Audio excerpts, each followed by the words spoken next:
USAA knows dynamic duos can save the day, like superheroes and sidekicks or auto and home insurance. With USAA, you can bundle your auto and home and save up to 10%. Tap the banner to learn more and get a quote at USAA.com/bundle. Restrictions apply. The Rita Cosby Show on the Red Apple Podcast Network. Breaking news. And tonight on the Rita Cosby Show, it is a shaky ceasefire and still some missiles flying. But there is a meeting on Saturday that is going to take place in Pakistan.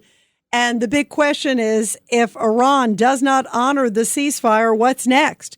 Well, J.D. Vance, the vice president of the United States, came out and said that Iran must give up its nuclear weapons. There is no gray on that. And here is what he told reporters a little bit ago. What the president has said is that we don't want Iran to have the capacity to build a nuclear weapon. The president's also said that we don't want Iran enriching towards a nuclear weapon, and we want Iran to give up the nuclear fuel. Those are going to be our demands during the negotiation. And again, we're going to see what the Iranians are willing to give up. If they make a good faith effort to actually give us the things that we need to have a successful negotiation for the security of the American people, I think there's a lot on the other end. If they don't give us what we need, then I think it's going to be bad. But I'm optimistic that the Iranians are going to be smart, that they're going to negotiate in good faith. And then he described a little bit about the give and take that's going to happen now over the next 2 weeks. Listen to this. This is one of the things that's going to be one of the main subjects of negotiation is that we want Iran to not be able to make a nuclear weapon. We want the nuclear fuel, which is something the president has made very clear. And there's, again, the way to think about this is the United States has certain demands and certain things that we want. The Iranians have things they can get out of the negotiation. The more that they're willing to give us, I think the more they're going to get things out of this negotiation. The president's talked about sanctions relief. The president's talked about economic partnerships and things like that. That's not going to happen unless the Iranians make a firm commitment to stop anything close to the development of a nuclear weapon. And frankly, the president has all the cards here. We've got a lot of leverage. We've got a lot of things that we can do. But right now, I think that we're in a good spot. Let's see. 2 weeks is a long time in negotiation. And I also applaud, again, President Trump for giving another 2 weeks. Let's see where it goes. Meantime, we've got issues in this country. We got to wake up. We have to wake up big time. You've got this guy named Hassan Piker. He is a social media extraordinaire. I mean, he has a big following. And he's out there saying, you know, America deserved 9/11. Remember, he said that in the past. He's been undermining America, saying, oh, you know, the rapes, what rapes? They really weren't such a big deal on October 7th. I mean, another disgusting comment. He's made a whole bunch of them. And so he was at a rally this week, and he was with the Democratic candidate who is running, one of them, the leading Democratic candidate, by the way, who is running for U.S. Senate in Michigan. And if this doesn't give you a wake-up call, this guy has been embracing this guy, Hassan Piker. Abdul Sayed has said some really despicable things. He was caught, remember, on the audio tape saying, oh, we can't talk about Dearborn, in Dearborn about the death of the Supreme Leader because a lot of people in Dearborn are sad. And we don't want to offend them, because obviously he was such a nice, wonderful Supreme Leader of Iran. So that's where he's coming from. That's one. All right. So you've got that. And then now he's out with Hassan Piker, this social media phenomenon who hangs around, guess what? Yes, Zoran Mandani. But this guy is out there rallying with him at events, hanging out with him. And when he's asked, hey, will you condemn this guy? Well, no, I don't want to condemn anybody. I don't want to condemn. Everybody can speak. Sure, no problem. He obviously doesn't have a problem with what he's saying. And here is Hassan Piker, who's at the rally with this U.S. candidate for Senate, again, a Democrat, Abdul El Sayed. It's a Michigan seat. And here's what Hassan Piker had to say. He started bashing Trump, couldn't stop. Here it is. It's fascist.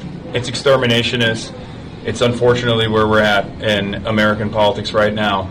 and unfortunately it's unrestrained.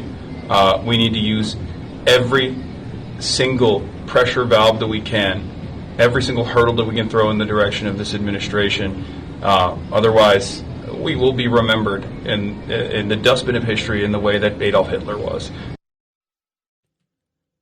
That's shocking. That is so shocking that Trump will be remembered in the dustbin of history, comparing him to Adolf Hitler. And then this Hassan Piker guy, again, who's chumming around with the guy who is now the leading candidate on the Democratic side. The Democratic Party has lost their minds.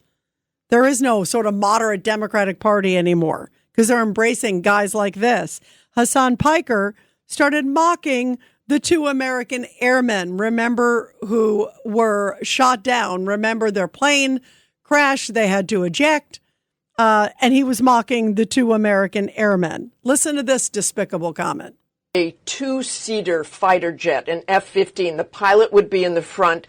The weapons systems officer would be in the back. And this would be a very dramatic and very dangerous rescue. Iran's Revolutionary Guard saying that Iranian forces had shot down the U.S. fighter jet overnight, with Iranian state media releasing images of the wreckage of that jet.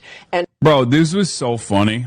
The way that the American media was covering this issue was, I'm sorry, kind of funny. Okay, it's devastating for the pilots, but also it's going to be quite difficult for me to feel a sense of sympathy for American Air Force pilots when I know what they're doing. They're responsible for a litany of war crimes.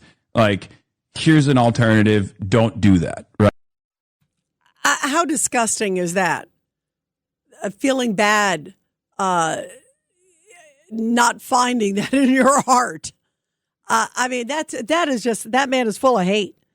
And here's a little more, urging his audience, listen to this, going after Rick Scott, who is the senator of Florida. If you cared about Medicare fraud or Medicaid fraud, you would kill Rick Scott. Okay? You wouldn't make Rick Scott, former governor of Florida, Rick Scott, you wouldn't make him the current, what is his current office? What is he? He's the Richard Lynn Scott, is an American attorney, businessman, politician, Navy veteran, serving as the senior United States senator from Florida, a seat he has held since 2019. And also, I believe this past election cycle, he was literally the f***ing head of the, what was it, like the Senate committee or something? Kill Rick Scott? Why has that guy not gotten like a knock on the door for putting a threat out to a member of Congress? And then he's at this rally and he's talking about ICE. Listen to what he says about ICE. No reform, no fixing. You just got to get rid of ICE. You got to abolish it. There's no even tweaking ICE. Listen to this guy. There is no reforming. There is no retraining. There is only abolishing ICE. And that is El Sayed. That's not Hassan Piker. That's El Sayed. That's the candidate himself. This is the guy who's running, says there's no reforming, there's no fixing, no fixing ICE. You can't fix anything. It's not worth fixing. And this guy right now is the leading candidate on the Democratic side. What does that say about the voters there? 1-800-848-9222. Let's go to Reggie in Texas. Go ahead, Reggie. Your thoughts tonight. Well, Miss Rita, I think we have the same problem in Michigan that you all have up there in New York. The candidate's the problem, but the candidate can make all the noise in the world he wants. It's the voter who eventually has the loudest voice, and he's going to win. He's talking this way and has the support of this person. I won't dignify using his name. Has the support of supports this person because he knows that's where the votes are. And how sad is that, Reggie? Reggie, how sad is that? And I sadly, I hope you're wrong. There's some good people in the race. You got Mike Rogers, who's a former FBI agent. He was on the House Intel Committee. He's running. He's on the Republican side running. But how sad is that right now that guy, the other guy, is ahead in the Democratic side, and you believe he's going to win? I mean, that is what a testament that is to the American voter. Well, if you go, and I don't have the names in front of me, but if you go and you look at the opponents of that Omar and the one there in Washington, I forget her name. I'm sure their opponents were worthwhile and worthy men or women who were more than qualified for the job, yet they lost because of the constituency. And unfortunately, the country itself, I don't agree with Stan much, but he hit it on the head about the legacy media. You only have to go with what went on today. Miss Rita, since the war started, CNN and MSN, that they go by now, I've been checking on them, and they've been putting up the oil and stock market prices the whole time during the war because they were plummeting and it made Orange Man look bad. Today, the numbers went through the roof. They never put them on. Not one. I was flipping through. Never once did they put the stock price, the oil price, or because it dropped so much, or the stock, how the stock market rose. I guess it was 1,300 points. That all made him look good. But it's not even their questioning of Caroline Leavitt and the president himself. It's just a very product, and you know this because you make your living as a reporter. You affect what the viewer sees by what you report and how you report it. And when you don't put something on the air, the level of its importance is minimized, right? Because the viewer never knows about it. And that's how they've conditioned it. They've completely created a narrative that they control the narrative. And you notice that they haven't talked about the war crimes that Iran has actually committed. Right. I'm pretty sure that cluster bombs on civilian targets, and they knocked out a desalinization plant, and I guess in Kuwait or Oman today. I'm pretty sure that's a war crime, too, considering 99% of their drinking water has to be cleaned that way. Yeah, it's amazing, the juxtaposition. And I want to play, this is Cut 21. This is Jonathan Lemire, and he is on MS Now. He's been a journalist for a long time, and listen to how he, quote, as a, quote, journalist, unbiased journalist, here's how he reports on Trump today. The president's posting, we dealt with it in real time on air, should not be glossed over here. The language there was, a war crime.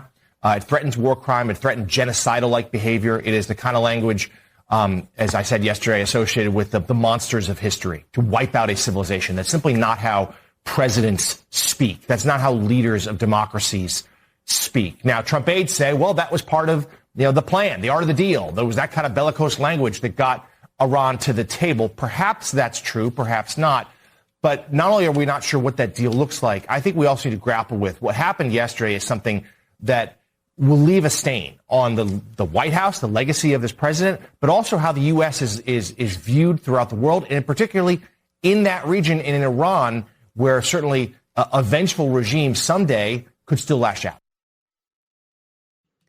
What do you make of that? I mean, this guy's saying he's unbiased and he's out there talking Trump's genocidal-like threats. Reggie, go ahead. It's beyond comical, Miss Rita. Imagine this. Up until yesterday, with Trump's bellicose tweet, up until yesterday, Iran had no plans for retribution or revenge. It was his tweet about completely destroying civilization that took them over the edge. That's hilarious. It was that tweet. Yeah, because they thought he just might do it, and sadly, in that part of the world, Reggie, unless you show strength, they think that you're a wimp and they walk all over you. And that's what they did with Obama and Biden and other presidents. Yes. And I think I didn't see this yesterday, but I'm beginning to kind of see the light on the ceasefire. I think there's some real good intelligence that's being gathered, mainly about the Strait of Hormuz. Now, think about it. They opened up the strait long enough to let a few ships go through, and they're going up around an island, and apparently that's where they're collecting their tolls, and that's where they're stopping ships. I'm sure the United States Navy and the rest of the United States military is taking complete notice about how they're doing this, about trying to, as they put it, close the straits. I don't think this is just a respite for ceasefire. That also gives the troop a chance for maintenance, gives us a chance to reload, gives a chance for our pilots and crew members and everyone else to get a little R&R and get their heads right. So this might turn out to be better than we thought. And your point's an interesting one there, Reggie, too, that they're kind of watching, okay, well, how are they closing it? How are they opening it? While it's in a, quote, ceasefire condition, maybe there's some valuable intel or other things that are being achieved. And I think President Trump, if you asked him privately, he would probably say, I don't think they're going to abide by it.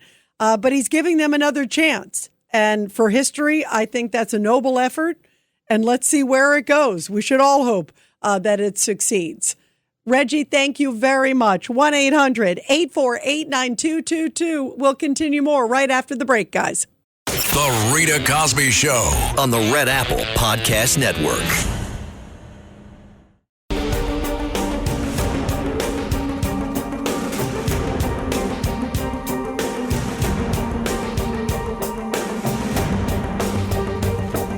This is the Rita Cosby Show.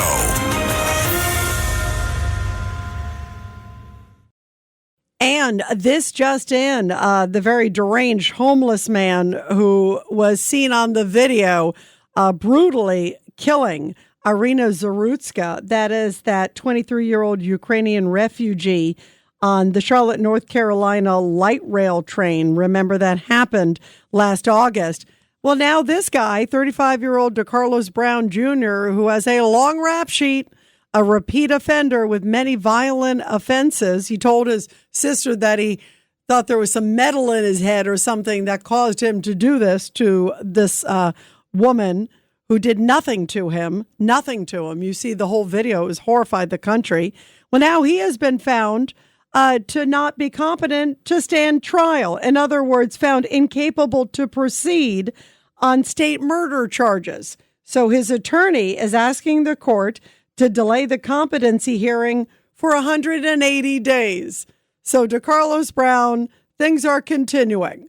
And this guy, clearly, he's got a screw loose. Clearly, he is a violent man. What was he doing on the streets? If he's not competent to stand trial, what was he doing? Because he had been in and out, apparently, of facilities. He had been in and out of jails. So why was he even out on the streets to murder this beautiful Ukrainian refugee? The system is broken, and I don't know how we fix it, guys. Boy, what a mess. So let's go to Joe in Brooklyn, line 3. Go ahead, Joe, your thoughts. Hi, Rita. How are you? Good. How you doing?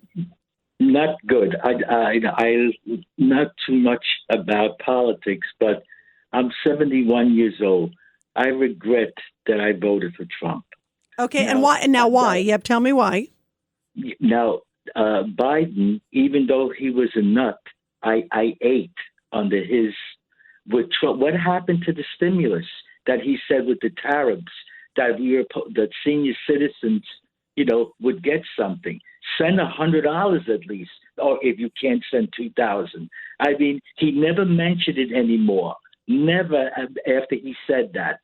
And the food prices now. Now somebody said to you on your station, this may go on for a year. Or listen, so I guess I ain't going to be eating for a year. Well, listen, and Joe, first of all, I certainly hope that none of that is the case. But I heard what you said, and I think, obviously, it's going to get a lot better before a year. I think it's going to get a lot better in a week or two. And you deserve good things. The Rita Cosby Show on the Red Apple Podcast Network.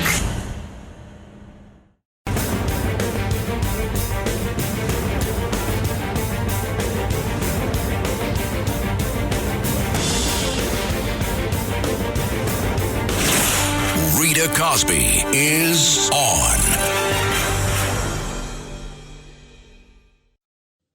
Well, I wish we didn't have to go to a hard break before. I would have loved to have talked to Joe a little more, 71-year-old Joe.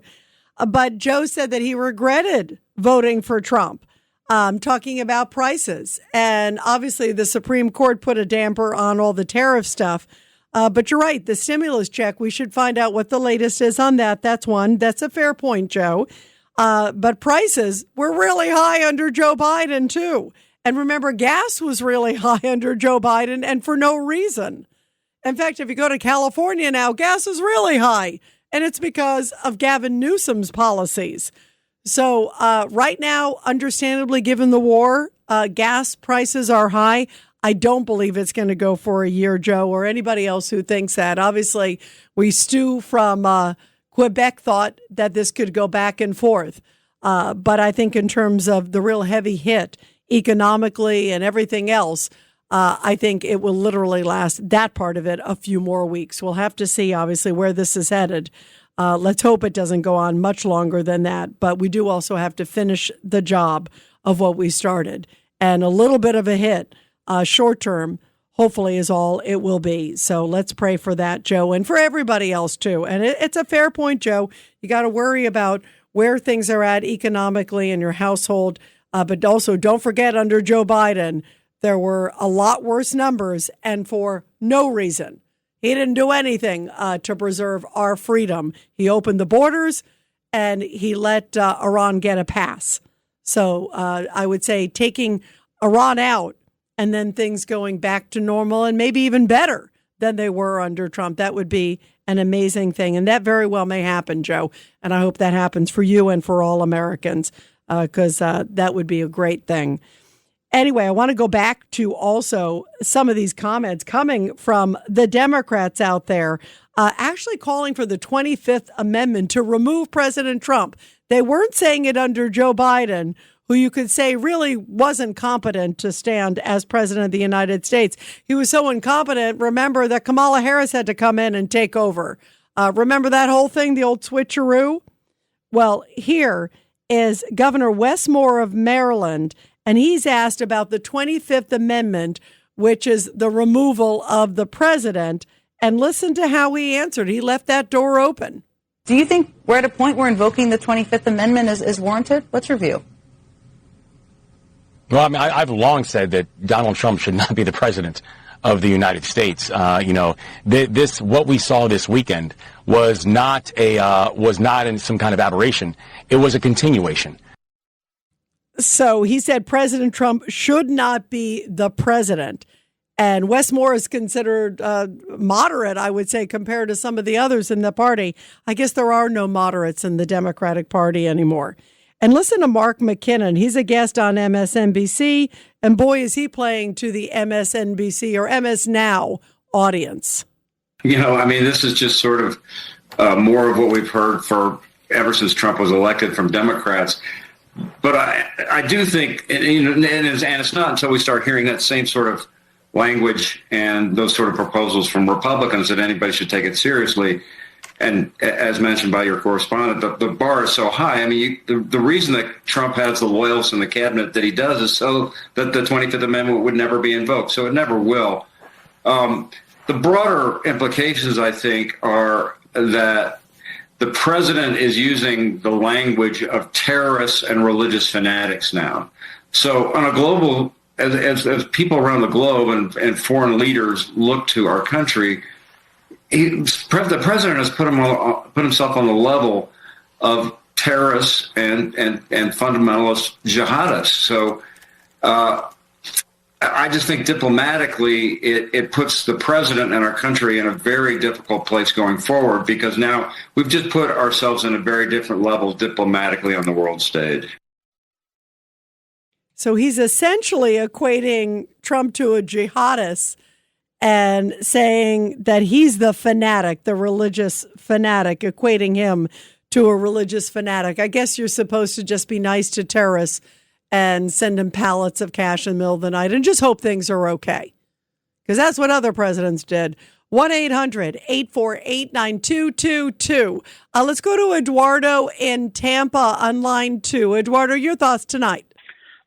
Yeah, good evening. Well, first, Robert, the Dow was, 1,300 today over here in Tampa, 401 gas. No, I think you're replying to Joe. I think you're replying. It was Joe. Joe, right. Yeah. And by the way, Joe made, Joe is 71 and is really concerned about, his future, his savings. And it is, when you hear someone say, oh, it's going to last a year, that was one of our callers. That was Stu tonight. It wasn't the president saying that by any means.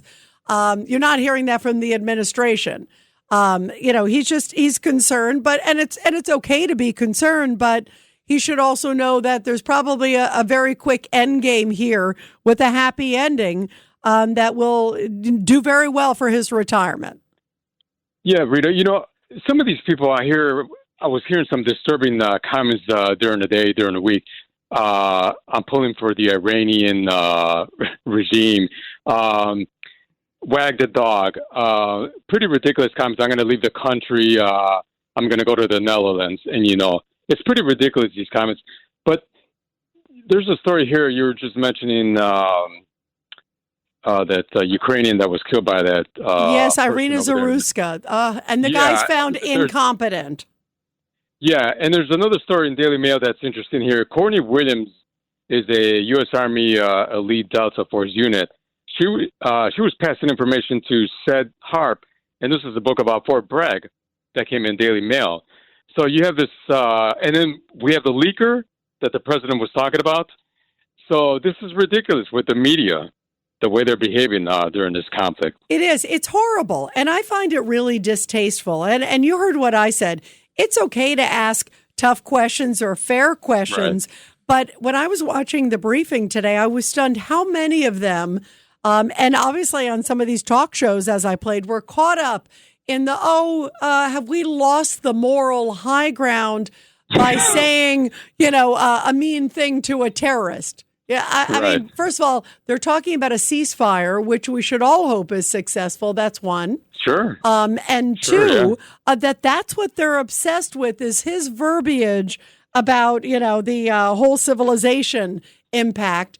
Had he not been tough, is there any thought in your mind that had he been the previous president's appeasement policy, is there any thought in your mind that there would even be a consideration of a ceasefire or a consideration of, this guy may really mean it? I think the Iranians clearly believe that President Trump might do something really that sends them back to kingdom come, at 8 o'clock last night. And if they thought that he wasn't and that he was going to be an appeaser in chief like some of our past presidents have been, they wouldn't have cared. They wouldn't have picked up the phone and called Pakistan. They wouldn't have done any of that. They would just be sitting back laughing, like sadly I think they have of other presidents. They're going to criticize him whether he drops the bombs or he does the ceasefire. Regardless, it doesn't matter. They're going to criticize him because of the deranged him. Yeah, and that's a sad place to be. That's a very, very sad place to be. Eduardo, thank you very much. Always good to hear from you. Let's go to Wendy in Long Island, line 4. Go ahead, Wendy. Your thoughts tonight. Yeah. Hey there, Rita. Good evening. Good evening. So my thoughts are I think it's a little too soon to give President Trump accolades.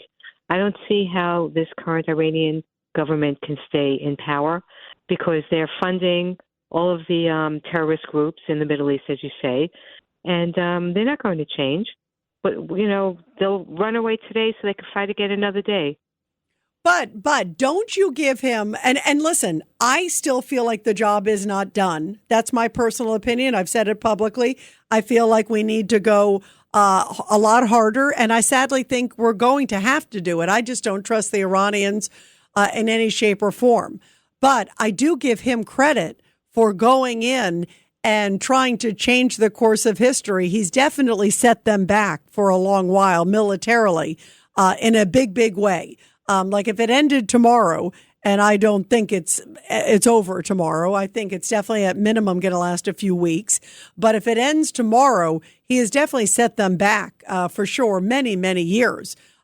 Is it to the degree that we want? No. And I don't think it's to the degree President Trump does. And that's why, Wendy, I will say I'm happy to hear that the administration today, when J.D. Vance was saying that clearly it's a red line that they have to give up their nuclear, materials that are on the verge of a nuclear weapon, that they absolutely have to do that.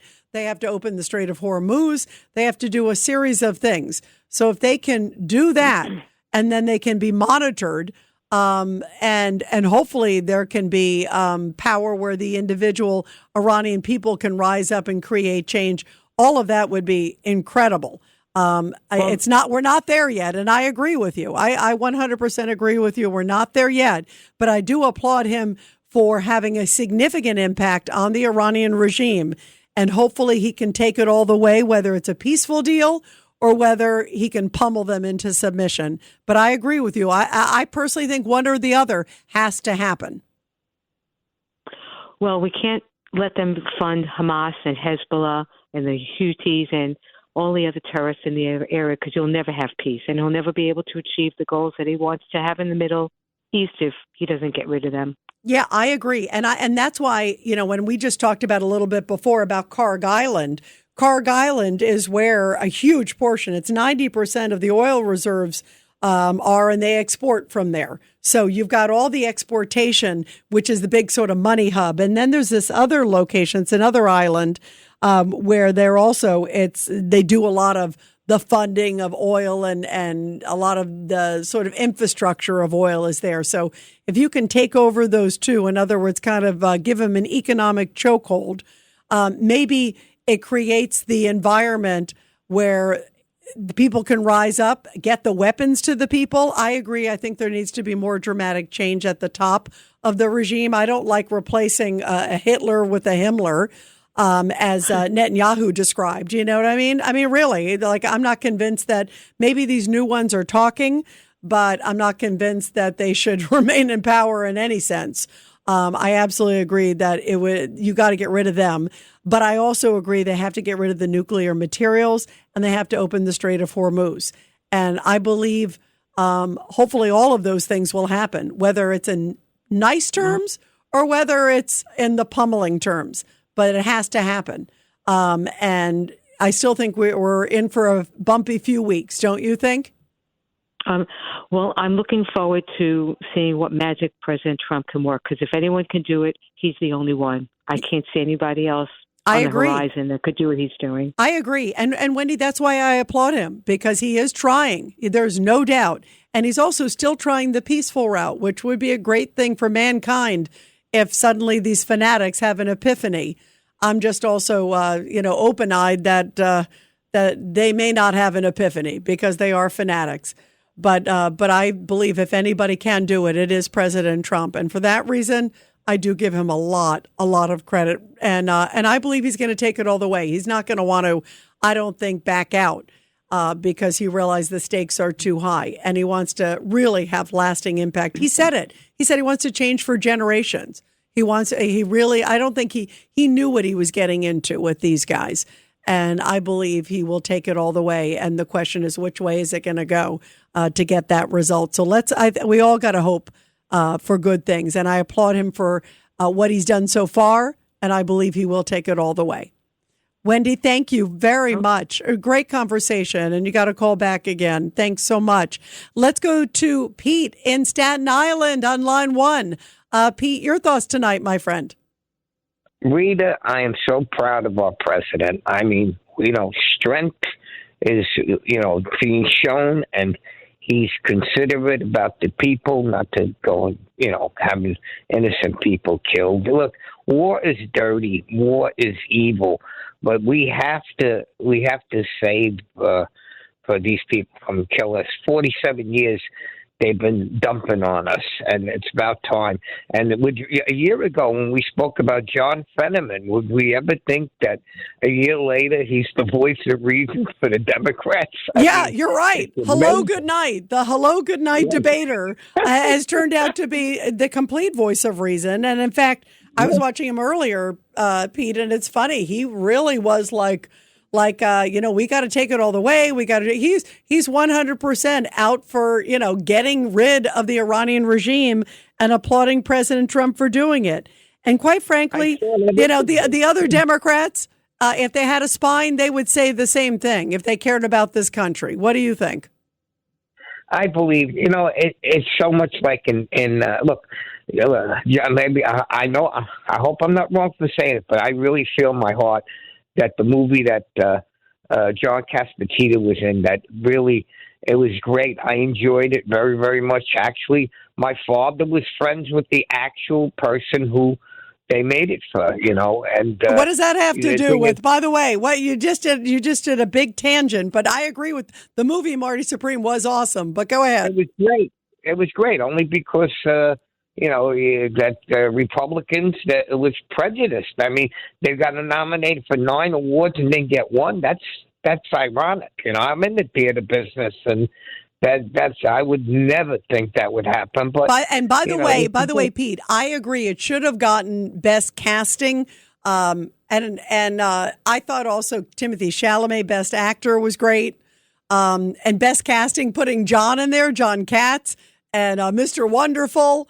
Kevin O'Leary. I mean, I thought they really put it right. Just as you said, the characters were, I thought, superb. And you're right. It should have gotten But it was an Oscar-nominated, John's first film, an Oscar-nominated film. That's a pretty good track record. And it just means the next one will be an Oscar winner. But it's raised. John was talking the other day. I have to remember the amount, but it's like close to, I think it was like close to 200 million, whatever it was. It was an enormous amount. I think it was 170 or 190 million. I mean, that's an enormous amount. So the public loves it. The world loves the movie, and it is a great movie. I loved it. I thought it was absolutely superb. So, Pete, I agree, and I'm glad that you shined a light on that. Thanks so much, Pete. Everybody, we're going to continue your calls after the break, but first, support our heroes. The Rita Cosby Show presents Support Our Heroes. And this is the Tunnel to Towers Foundation Support Our Heroes segment with a very powerful story from Wayne County, Pennsylvania, where Vietnam veteran finally received the medals that he earned so many decades ago. Surrounded by family and friends, he was honored for his service to his country. Vietnam veteran Walter Jim Roos, just before turning 80 years old, finally received the recognition he earned for his military service. He served from 1967 to 72 in the Vietnam War in the U.S. Air Force. He was stationed in Thailand and Vietnam. And he said, we worked in what they called at the time a bomb dump, but now it's called an ammunition supply point. We prepared ammunition to be poured on board of the F-4s. In a surprise ceremony with his family and friends, I love this, he received 5 different honors, including the Air Force Good Conduct Medal, National Defense Service Medal, and the Air and Space Longevity Medal. He also got the Vietnam Service Medal, in which he said he is particularly proud of. How beautiful is that? And, of course, bravo to all of our great veterans, and especially those from Vietnam and their families. We love you. We appreciate you here on The Rita Cosby Show, and welcome home. And everybody, support America's military and first responder heroes. The best way to do it is to donate $11 a month to the awesome Tunnel to Towers Foundation. They are the best, led by the great Frank Siller in honor of his brother, Stephen Siller. Be sure to check them out at T2T.org. That's T, the number 2, T.org. The Rita Cosby Show on the Red Apple Podcast Network.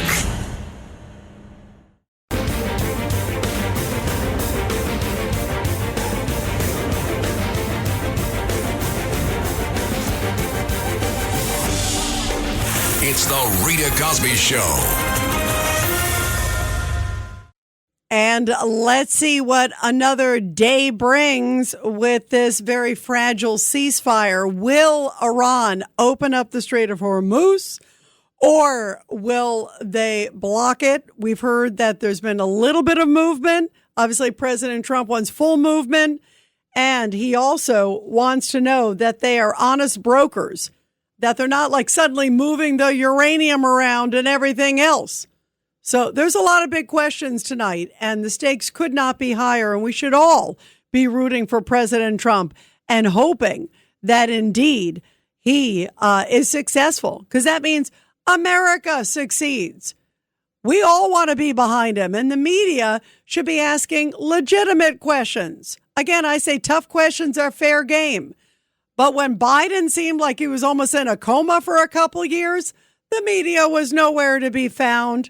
The mainstream media. Wake up, guys. Thanks for listening to The Rita Cosby Show. You can hear The Rita Cosby Show weeknights at 10 on 77 WABC. If you like the podcast, share it with your friends and listen anytime at WABCRadio.com and download the WABC Radio app. Hit that subscribe button on all major podcast platforms. Plus, follow WABC on social on Instagram, TikTok, Facebook, and X. See you next time for a new episode so you never have to wonder. What the heck is going on here?